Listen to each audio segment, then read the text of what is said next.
Hello दोस्तों, मेरा नाम है देवेश कुमार। मैं आप सभी का स्वागत करता हूं अपने यूट्यूब चैनल डीएस गुरु में। आज मैं पढ़ाने वाला हूं आपको प्रायिकता। फ़िलहाल मैंने 3 दिनों से लगातार आप लोगों को प्रायिकता ही पढ़ा रहा हूं। आज कराता हूं क्वेश्चन नंबर 8। इससे पहले मैंने 1 से 8 तक ये करा दिए हैं। नॉर्मल जानकारी मैं वही देता हूँ कि मैं पुरानी वाली जो एनसीईआरटी की बुक है वो नहीं पढ़ा रहा हूँ। मैं डॉक्टर मनोहर रे की बुक पढ़ा रहा हूँ। आप मेरी थंबनेल पे भी देख सकते हो, मैं क्वेश्चन डालता हूँ क्वेश्चन नंबर कौन सा है और कौन सी बुक का पढ़ा रहा हूँ।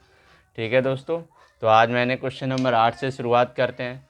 उससे पहले मैं ये पूछना चाहता हूँ आपको, मेरे यूट्यूब चैनल पे जो पुरानी वीडियो हैं वो कैसी लगी।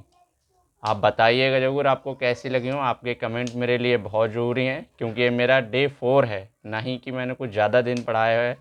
ये डे 4 है, इसीलिए मैं देखता हूँ आप लोग के कमेंट बहुत ज़रूरी हैं। आप लोग कमेंट ज़रूर करिएगा। ठीक है दोस्तों, आज कराते हैं प्रायिकता का क्वेश्चन नंबर 8। चलो स्टार्ट करते हैं। पढ़िए भाई, क्वेश्चन क्या कह रहा है। क्वेश्चन नंबर 8 क्या कह रहा है, पढ़िए। क्वेश्चन नंबर 8 कह रहा है, गोपी अपने जलजीव कुंड के लिए, एक गोपी है, गोपी नाम की कोई लड़की है। गोपी अपने जलजीव कुंड के लिए एक दुकान से मछली खरीदती है। दुकानदार एक टंकी जिसमें 5 नर मछली और 8 मादा मछली हैं में से एक मछली यदृच्छा उसे देने के लिए निकालती है। ठीक है, यदृच्छा उसे देने के लिए निकालती है। तो इसकी क्या प्रायिकता है कि निकाली गई मछली नर मछली है। ध्यान से समझिएगा भाई, वो क्या कह रहा है, बस क्वेश्चन को समझिएगा। क्वेश्चन ऐसे ही ख़त्म, बस आपको समझने की बात है। समझिएगा क्वेश्चन क्या कह रहा है। चलो, गोपी अपने जलजीव कुंड के लिए एक दुकानदार से मछली खरीदती है। ठीक, दुकानदार एक टंकी में जिसमें 5 नर मछली हैं। चलो लिखिए जानकारी जो है, देखो। नर मछली कितनी हो जाएंगी भैया। नर मछली भाई कितनी है, 5। और मादा मछली, तो मादा मछली कितनी है भैया। मादा मछली कितनी है, 8। तो कुल मछली कितनी हो जाएंगी, कुल मछली कितनी हो जाएंगी भाई। कुल मछली कितनी हो जाएंगी, 8 5 13। कितनी हो गई कुल मछली, 13। कुल मछली कितनी हो गई, 13। पहले नॉर्मल जानकारी, नर मछली किसे कहते हैं। बताइए भैया, ये नर मछली है, जो नर मछली किसे कहते हैं, बताओ। नर मछली किसे कहते हैं, नर और मादा। नर कहते हैं पुरुष के लिए, मादा कहते हैं औरत के लिए, या फिर नर और मादा ये होती है। ठीक है, नर और मादा में, जैसे कि नर और मादा मछली हैं, जिसमें 5 ये हैं। नर मछली 5 है, मादा मछली 8 है। उसने कही इसमें से एक मछली अध्यक्ष उसे देने के लिए निकालती हैं। इसकी क्या प्रायिकता है कि निकाली गई मछली नर मछली है। चलो निकालो। नर मछली ऐसे नहीं, निकाली गई मछली ऐसे लिखो। निकाली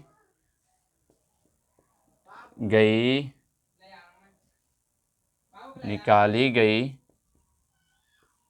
मछली नर होने की प्रायिकता। निकाली गई मछली नर होने की प्रायिकता, भाई फॉर्मूला आप जानते होगे। फॉर्मूला क्या होता है, बोलिएगा भैया। अनुकूल परिस्थिति बटे में भाई कितने होता है, बटे में कुल परिस्थिति। अनुकूल परिस्थिति बटे कुल परिस्थिति। चलो भाई आगे देखते हैं। टोटल परिस्थिति, उस जल जीव कुंड में टोटल मछली कितनी है। जल जीव कुंड में कितनी मछली है भैया, टोटल होगी 13। तो बटे में आ जाएगी टोटल। अनुकूल परिस्थिति, जो हमें चाहिए, कौन सी चाहिए, मछली नर। मछली कैसी होनी चाहिए, नर। और नर मछली कितनी है भैया, कितनी है भाई नर मछली, तो आपके पास 5 हैं। तो कितनी हो जाएगी, 5 बटे 13। ये लीजिए आपका आंसर हो गया। सिंपल से क्वेश्चन है प्रायिकता में, और कुछ नहीं है, नोट करिएगा। अगला क्वेश्चन कराते हैं।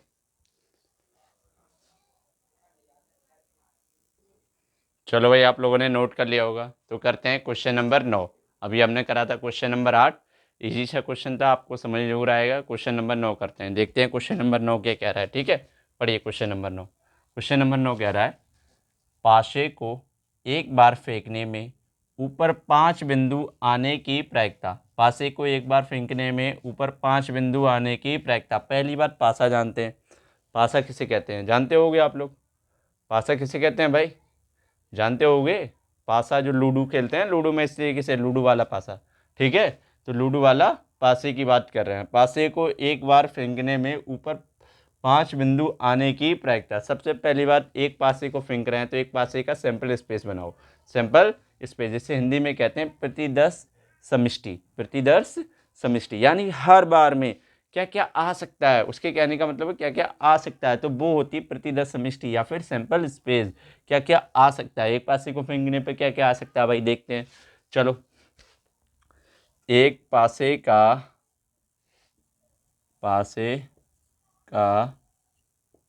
सैंपल स्पेस, चलो भाई सैंपल स्पेस बनाओ। एक पासे का सैंपल स्पेस क्या होगा भाई, सैंपल स्पेस, एक पासे का सैंपल स्पेस या प्रतिदर्श समष्टि यानी प्रति बार में क्या क्या आ सकता है। क्या क्या आ सकता है भाई, एक आ सकता है, आ सकता है नहीं आ सकता है, हो सकता है दो आ सकते हैं, हो सकता है अगर लूडो का पासा फेंक के देखो तो दो आ जाता है नहीं आ जाता है, हो सकता है तीन आ जाए, चार भी हो सकता है भाई, पाँच भी हो सकता है, छः भी हो सकता है। क्या इससे ऊपर हो सकता है भाई? क्या लूडो के पासा में 7, 8, 9, 10 क्या ऐसी कोई संख्या आती हैं? ना आप कहते हो नहीं आएंगी भाई, सीधी सी बात है, क्योंकि 6 तक तो पासे में 6 फलक होते हैं और 6 तक मैंने प्रतिदर्श समष्टि लिख दी। यही होता है एक पासे का सैंपल स्पेस। आपको बनाना आना चाहिए एक पासे का सैंपल स्पेस, ध्यान से समझ लीजिएगा। एक पासे का सैंपल स्पेस, सैंपल स्पेस मतलब प्रतिदर्श समष्टि हिंदी में, यानी हर बार में क्या क्या आ सकता है वो लिखिएगा। 1, 2, 3, 4, 5, 6 इतनी संख्याएं आ सकती हैं।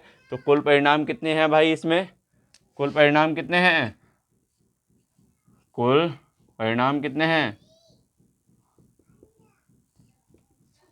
कितने हैं भैया, 6 है नहीं है, कुल परिणाम कितने हो गए 6। अब उसने क्या बोला, एक पासे को एक बार फेंकने पर ऊपर 5 बिंदु आने की प्रायिकता लिखो। ऊपर बिंदु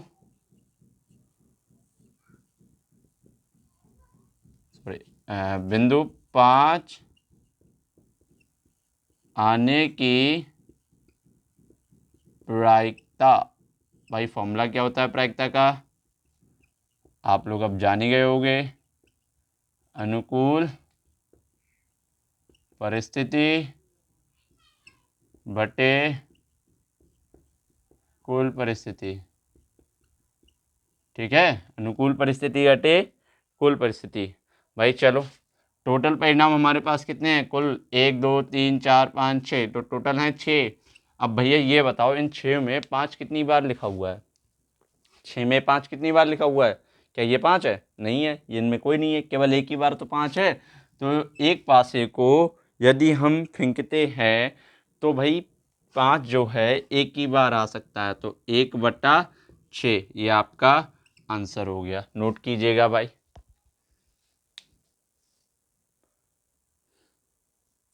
उम्मीद है आप लोगों ने नोट कर लिया होगा। लेकिन मेरी बात एक बार और सुन लीजिएगा, अगर एक पासे को सैंपल इस तरीके के क्वेश्चन आते हैं, एक पासे दो पासे, इनका सैंपल स्पेस बनाना पड़ता है। एक पासे का आया तो हमने एक पासे का सैंपल स्पेस बनाया, क्या होता है 1, 2, 3, 4, 5, 6, ठीक है, जो जो आ सकती हैं वो होता है सैंपल स्पेस। कुल परिणाम कितने हैं, 6 हो गए क्योंकि ये 6 परिणाम है। ऊपर बिंदु 5 आने की प्रायिकता फॉर्मूला होता है अनुकूल परिस्थिति बटे कुल परिस्थिति। टोटल परिणाम हमारे पास 6 हैं तो 6 आ गया। अनुकूल जो हमें चाहिए भाई, एक सैंपल स्पेस बना रहे हैं एक पासे का, तो उसमें 5 एक ही बार तो आया हुआ है, तो 1/6 ये आपका आंसर हो गया। भाई एक बात तो सुनिएगा, यदि कोई नया बच्चा जुड़ रहा है तो पुरानी वाली वीडियो को ज़रूर कंप्लीट करे, ताकि ये आपको बड़ी अच्छी तरीके से समझ में आए। मैंने इससे पहले 3 दिन की क्लासेस हो चुकी हैं, चौथे दिन की क्लासेस हैं। फर्स्ट डे डेमो था, सेकेंड डे एक्सरसाइज थी, फिर थर्ड डे आपके लिए फिर एक्सरसाइज हुई थी, ये फोर्थ डे है, इसमें क्वेश्चन नंबर 9 हो रहा है। आज देखते हैं, ठीक है, ये आप देखना ज़रूर, आपको देखना और अपने दोस्तों से भी कहना जो हाई स्कूल में, उनको भी दिखाना। मेरा विश्वास मानो, आप लोग यहाँ पढ़ते रहते हो तो आपकी मैथ बड़ी अच्छी तरीके से मैं करा दूंगा कवर। आप सोचे हो क्वेश्चन नंबर डायरेक्टली 15, ये चैप्टर 15 क्यों पढ़ा रहे हैं, चैप्टर 15 पढ़ाने का मतलब यही है कि मैं आप लोगों को एक क्रम से ले आऊँ, एक क्रम में आप चलने लगोगे तो आप अच्छी तरीके से हो जाओगे। बस ये है क्वेश्चन नंबर 15 कराने का। 15 उससे ईजी ईजी ईजी, फिर एक हार्ड लेवल के हम तैयार हो जाएंगे, इसलिए हार्ड लेवल कराएंगे। तो आप लोगों ने ये नोट कर लिया होगा, अगला क्वेश्चन कराते हैं।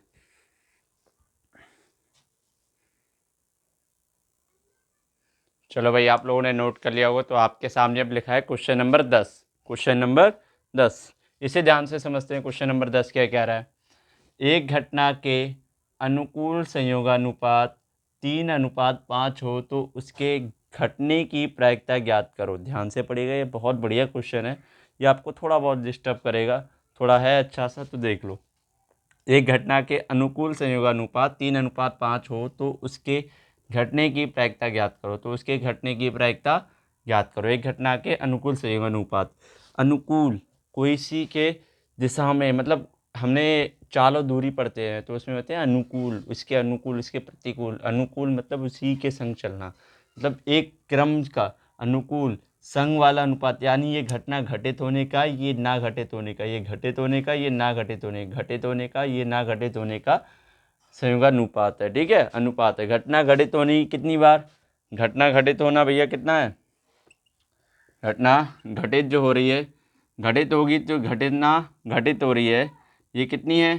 3। और घटना घटित नहीं होगी, घटना घटित नहीं, कितने चांस है घटना घटित होने के? चांस है 3। और घटना घटित नहीं होने के चांस हैं कितने हैं भैया? घटना घटित नहीं होने के चांस कितने हैं? 5। ठीक है, इस क्वेश्चन को ध्यान से समझो। एक घटना के अनुकूल संयोगानुपात, यानी वो घटित हो सकती है 3 चांस है, और घटित नहीं होगी वो 5 चांस है। तो उसके घटने की प्रायिकता ज्ञात करो। तो भाई ये तो घटित हो गया, ये ना घटित हो गया, तो भैया कुल घटना कितनी हो गई? कुल घटना जो घट सकती है, कुल घटना तो भैया 8 है। कुल घटना कितनी हो गई? 8 हो जाएगी। अरे भाई, कोई बोल रहा है संयोगानुपात, घटना का संयोगानुपात ये घटित हो सकती है, ना घटित हो सकती है तो उसके घटने की प्रायिकता ज्ञात करो। भाई ये उनने बोला संयोगानुपात तो ये घटित है, ये ना घटित वाली है, तो उसके घटने की प्रायिकता ज्ञात कीजिए। तो भाई 3 घटित वाली है, 5 अघटित है, तो टोटल प्रायिकता, टोटल घटना तो हमारी 8 हो जाएगी। हमें क्या निकालना है? घटना घटित ना होने की प्रायिकता हमें निकालनी है। घटना घटित ना होने की प्रायिकता हमें निकालनी है। चलो निकालो, लिखते हैं। घटना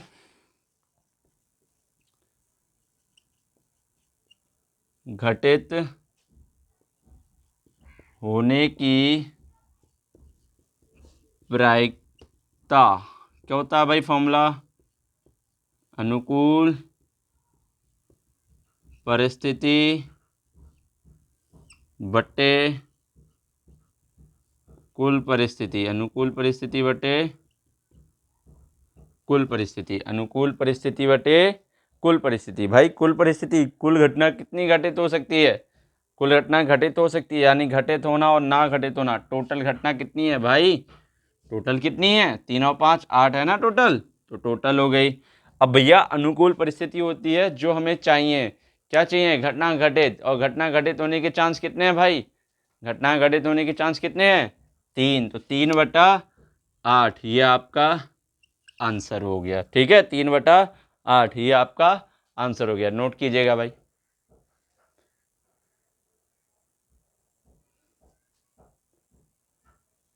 चलो भाई, आप लोगों ने नोट कर लिया होगा, उम्मीद है। क्वेश्चन कैसा लगा, समझ में आया भाई? नहीं समझ में आया, एक बार और समझा देता हूँ। एक घटना के अनुकूल संयोगानुपात 3:5 हो तो उसके घटने की प्रायिकता ज्ञात करो। चलो भैया, अनुकूल संयोगानुपात है, यानी ये घटित होना, ये ना घटित होना। घटना घटित होने के अनुपात कितना है? 3। और घटना घटित नहीं होने का 5। चांस हैं ये 3 बार में घटित हो सकती है, ये ना घटित होगी। कुल घटना कितनी हो गई? 3 और 5 8। घटना घटित होने की प्रायिकता, फॉर्मूला होता है अनुकूल परिस्थिति बटे कुल परिस्थिति। टोटल परिस्थिति कितनी है भाई? 8। अनुकूल परिस्थिति जो हमें चाहिए होती, घटना घटित होनी चाहिए, तो भैया कितनी हो गई? 3। ठीक है, आज के लिए यहीं मिलेंगे कल। उम्मीद है आप लोगों को पूरी अच्छी तरीके से ये समझ में आया होगा। इसने भाई जो भी नया जुड़ा हो उससे मेरा ये अनुरोध है, पुरानी वाली वीडियो को जरूर देखे। उन वीडियो को कंप्लीट करने के बाद ये वीडियो आपको बहुत ही अच्छी तरीके से समझ में आएगी। आपकी एक लय बन जाएगी कि ये वीडियो में है क्या, कैसा प्रोसेस था। आप लोग जरूर देखिएगा, और आप लोग ये जरूर बताइए कि ये वीडियो कैसी लगी। अच्छी लगी हो तो भाई लाइक करना, कमेंट भी करना, साथ ही साथ अपने दोस्तों या फिर जहीं भी जो लोग हों हाई स्कूल कर रहे हो उनके पास शेयर करना। मैं यहाँ पे पूरा का पूरा ये मैथ कराने वाला हूँ। मैथ के साथ अब थोड़े ही दिनों के बाद मैं साइंस भी इसमें ऐड कर दूंगा, साइंस भी पढ़ाने वाला हूँ। थोड़े ही समय के बाद, ज़्यादा से ज़्यादा आपके 5 या 10 दिन और बर्बाद, 5 से 6 दिन और बर्बाद हो रहे हैं, फिर आपके लिए साइंस का स्टार्ट कर दूंगा। जिस दिन साइंस स्टार्ट करूंगा उस दिन मैं शेड्यूल लगा दूंगा कि हाँ भाई मैं साइंस स्टार्ट कर रहा हूँ। तो ये बताइए कि ये वाली वीडियो कैसी लगी हो। आज के लिए नहीं, मिलेंगे कल। धन्यवाद।